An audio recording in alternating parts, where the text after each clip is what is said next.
Hello and welcome to Talking Live. We are back after a brief summer hiatus and so thrilled to have Tricia Brouk here with us. She is joining us again because she has a lot of exciting events going on. She is an award-winning director and has two new exciting documentaries that are coming out that are very powerful.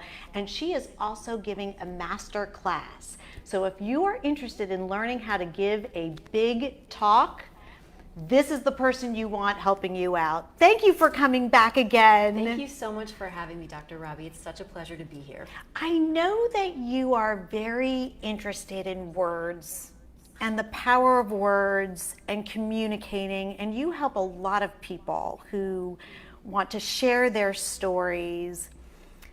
What do you think we get it wrong when it comes to words? What do we get wrong when it comes to communicating? Because sometimes our words fall on deaf ears, sometimes our words come out wrong, and they can have a powerful impact.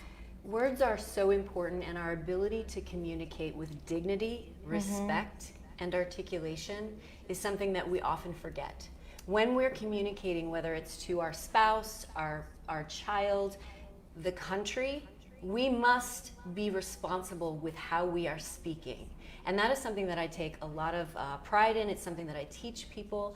I know that we can create a heart-centered, authentic, driven communicator if we pay attention to how we're using our words and how we're speaking and why we're choosing the words that we're choosing. It's really important to me that I create as many speakers who understand the dignity and respect and the power of speech. That's really important to me. What do you think most people need to learn when they're planning to give a talk? And you train, I was at your summer salon, your speaker salon, where I got to see a lot of people who you trained for TED Talks. It was riveting, absolutely riveting. I'm sure the speakers didn't start off as eloquent as I saw them on stage. What is the journey for most people? The journey starts with having a desire to make the world a better place or have impact on someone by sharing an important message. So they come to me and they have no idea, but they know that they want to have impact. They're not sure if they are comfortable on stage yet. They're not sure if they can form an actual talk. So they come on my stage and they give over. I create a safe space so that they can be themselves. We can dig out that idea, and then I can help them articulate it in a way that has a through line and an arc. And then we work on the performance quality so that they walk onto that stage captivating the audience every single time. And it is transformational. They walk on one way and they walk off another. I see it every time, and it's pure magic. That must be so rewarding for you. You know, I often see it with news stories. You know, when you hear grand numbers, you know, let's say in these horrible like spree killings, right? You hear a certain amount of numbers and you kind of don't get the whole story, but you hear one person's powerful story and it really is life-changing. It helps people understand a situation in a much more meaningful way. And when a speaker has an important story, I help them determine when is the right time to share it. If they've not gone through their process and made it through to the other side, it's too soon. It's really important to understand when you're about to share a story, we cannot feel sorry for you. We need to be the ones who are experiencing the story, not taking care of you while you're still experiencing it. That is so interesting. So what do you think makes a good speaker? A great speaker is someone who is willing to be vulnerable, someone who has credibility and relatability, and it's never about them. It is always about the idea, it's about the message, it's about reaching as many people as possible with this very important message so that you can have an impact and make a difference. Do you think everybody is capable of being an important speaker? I think everyone has something important to say. Yeah. I think everyone has a really good idea and desire to make a difference in the world. When you are terrified of public speaking and you lead with the message, that will get you through the fear. So everyone has something important to say. It's really true. Like when I have been, when you're in front of the camera, it's not always comfortable, no matter how many times you've done it. And when I have thought about myself more as a teacher, it's so much more comfortable to think about, what do I want to share? What do I want the takeaway to be? Right. It's just a stronger way of reaching people and just being in front of an audience in general. Absolutely. When you're sharing the information and expressing your idea, because that's the important thing, you go away, you disappear. We're going to talk about in a few about your Big Talk Academy Masterclass, because now people outside of the city, it used to just be people who were lucky enough to be close to you or fly in to see you could benefit from your skills. But now there's a masterclass. We're going to get to that. But before we do, you are an award-winning director. And your documentaries are incredible. There were two that I saw, Right Livelihood, A Journey to Here, with a Buddhist. He's not a priest, he's a Buddhist. He's a Buddhist chaplain. And he works with people in prisons. He works on Rikers Island, teaching meditation to the corrections officers, and now he is in charge of all of the spiritual care at Rikers Island. And you kind of you introduce us to him and his goals, and we get to see his family, and it's up for several awards. It won Best Documentary. Oh, that one won. Okay. Yeah, at the Olympus Film Festival. And his name is Justin Von Boydish, and he's incredible. And it was really amazing to be able to find him, because I literally was reading about him in a magazine and reached out on social media. He responded. I took him to coffee, and the next thing we know, we're making a documentary together. He was so natural, and he just seemed so clear about what his goals were. Absolutely. Just to give people space to be. And it was very just peaceful watching him. You could see where he would be very therapeutic. Yeah, he's an incredible human being. Where can people see this documentary? Right Livelihood, A Journey to Here is playing at the Laemmle NoHo 7 in LA, September 20th through the 26th. Okay. And if we give people a link, they'll be able to find it? Absolutely. Okay. And then your next documentary, this has not come out yet? It's actually also premiering at the same theater that same week. I love this one because the theme was about mental health, or how do we deal with people who are dealing with mental health issues. And it was a mother and daughter, so powerful. I think I related to it because I'm the mother of a daughter, and the mother was a teacher and made some really powerful decisions in terms of helping her daughter who was dealing with depression and bullying. This one's called You're Gorgeous, I Love Your Shirt. I mean, that is just a fantastic title, and when you watch the film, you'll understand why it's titled that way. Tell me a little bit about this documentary and how you met this mother and daughter team. I was working with Tanya Harris on her speaker platform. She was a Speaker Who Dares. She went through the speaker salon with me, and her talks were always about her journey as a childhood cancer survivor.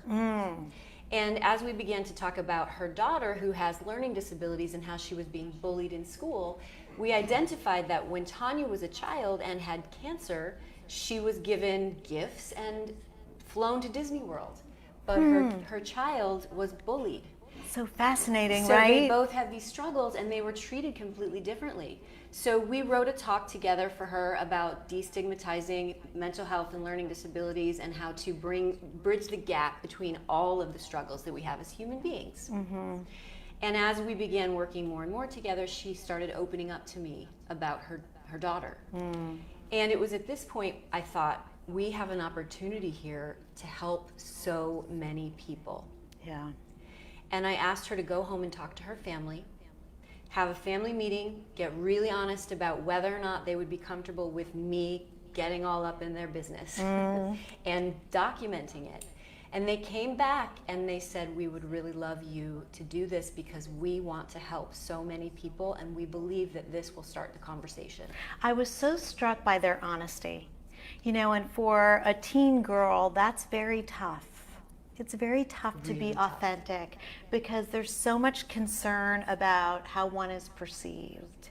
And for the mother, I actually saw her talk on cancer, and it was very powerful. So the fact that she ventured out into mental health, I think it is so fascinating. You bring up such a good point. When someone has depression, nobody's giving them gifts and celebrating it. It's more like, pull yourself up from the bootstraps, or don't talk about it at all. Yeah.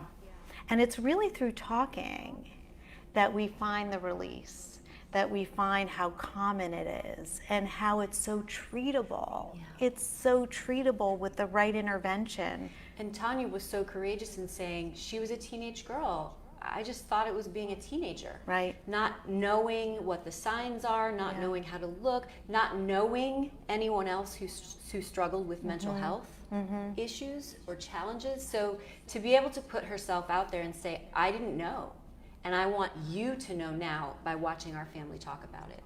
So, and I know that's going to be just a huge success. I think that documentary should be in all school systems so that people can learn and share. So I'm so thrilled that you did that, just from as a mental health professional who works with a lot of different people.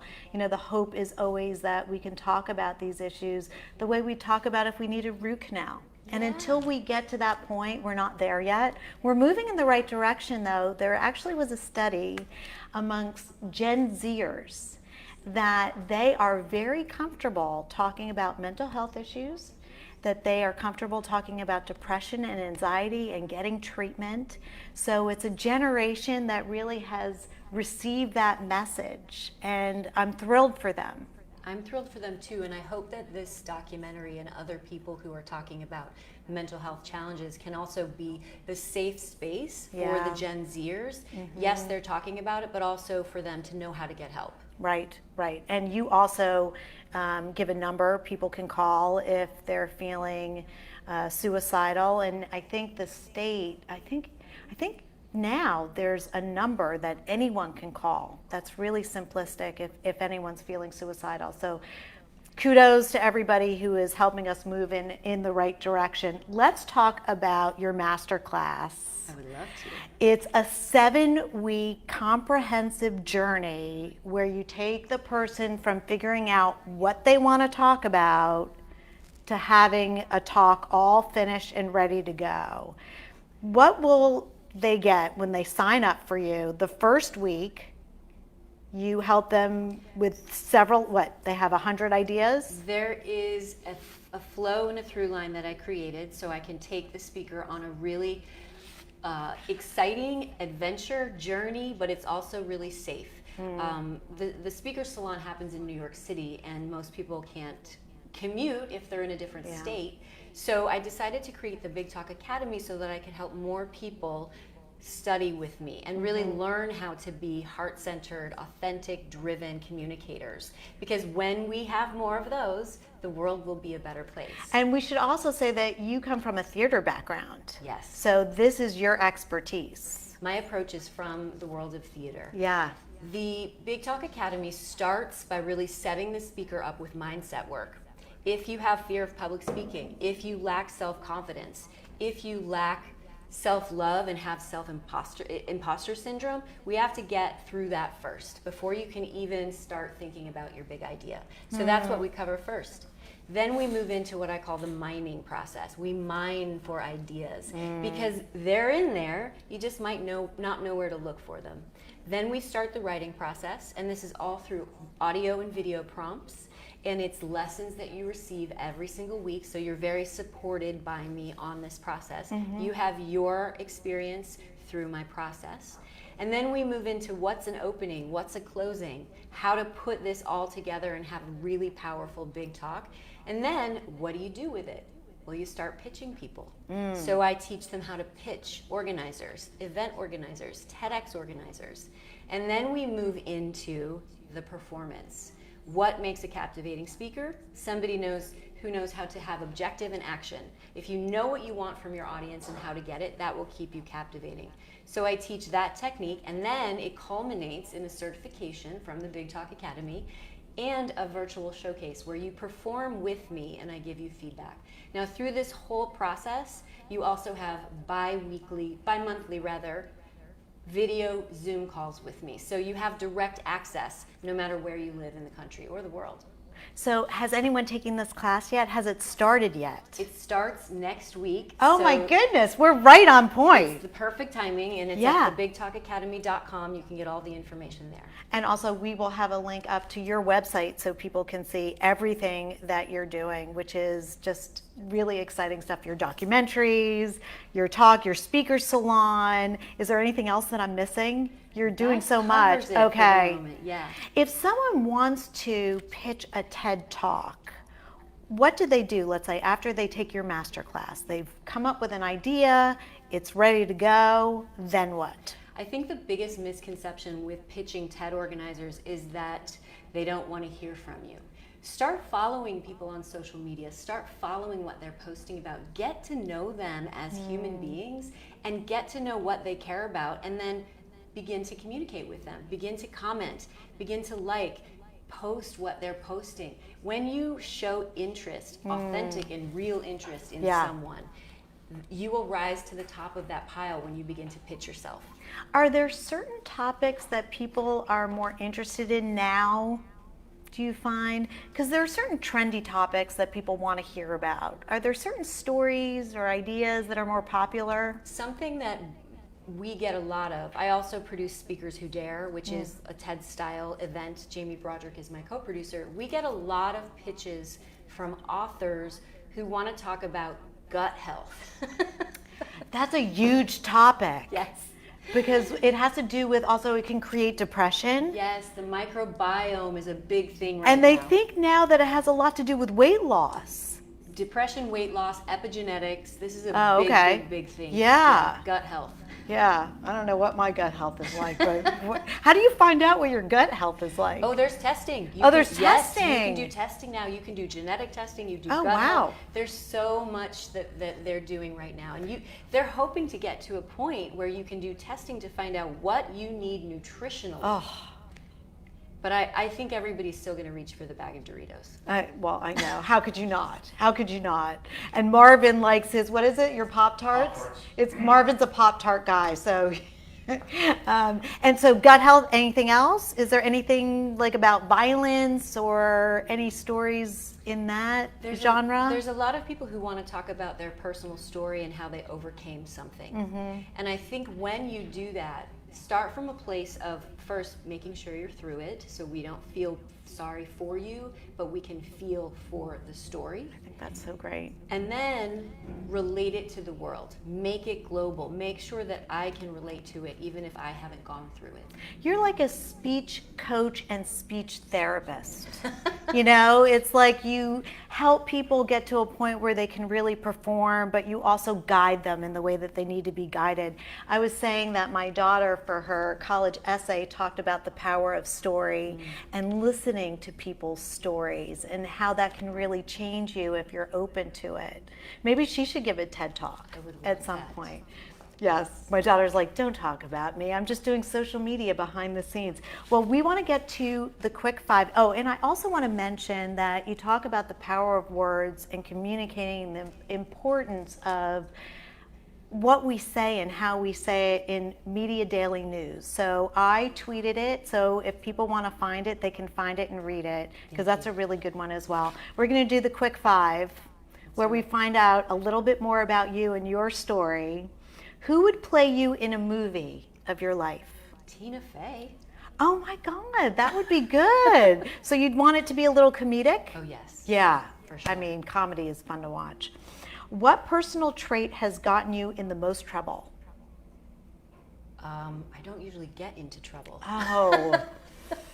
Oh, that's not true. I break the rules. Okay, me too. Yeah. I think that's the only way to get through life. Yeah. You know, breaking the right rules, Correct. not the wrong rules that end you in prison, Pushing just up FYI. against the right boundaries. Yeah. Yeah, you have to have a little moxie. Yes. Yeah. If you had to pick a new name for yourself, what name would you pick? I don't know I would ever change my name. It's so much who I am. Yeah. Although I might spell my last name without the U. Oh, so that people could pronounce it correctly. yes. Yes. So that would be my only Okay, adjustment. okay. Tricia Brouk without the U. So it looks more like, Yes, yeah, how so it's people can say it. pronounced, yeah. Tell me the 3 best things about you. I am kind, loyal, and I relentlessly go after my dreams. Yeah, and I think you're supportive too. I could see that. Okay, who would you like to live like for a day? I think I would like to live like Queen Elizabeth. Yeah. Yes. Why not? Oh, that would be so nice, wouldn't it? I think it would be super fun. Would it be fun, do you think? I mean, the gloves, the hat, Yeah. the dogs, I know. the jewels. The jewels. Maureen, our makeup artist, is like the jewels. Well, it is a pleasure to have you back. Best of luck with the masterclass. We are going to end with your documentary. We're going to share it with everybody. If you want to get a TED Talk off the ground, Tricia is your woman. We'll have a link. Thank you for joining us, and we'll see you again on Talking Live next week.